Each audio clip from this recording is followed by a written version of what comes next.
Hello and welcome. Today we're commemorating the life and achievements of late Babul Swargiary, an influential figure in the Assam literary community. Born on February 2, 1949, in the village of Balukangada in the district of Baksha, Babul Swargiary was the son of late Magan Swargiary and late Muji Swargiary.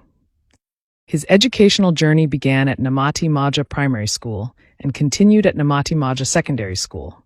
Seeking higher education, he joined Gordon High School in Nalbari, where he completed his matriculation examination in 1966. Babul's pursuit of knowledge led him to Nalbari College, from which he graduated with a Bachelor of Arts degree in 1968. His commitment to education extended beyond his personal achievements, as he also served as an honorary teacher at Balukdanga Vidya Mandir High School, nurturing young minds with dedication and heart. In 1970, he reached a seminal point in his career by being appointed the first secretary of the Nalbari District Boro Literary Association. This role marked his lasting contribution to the literary fabric of Assam.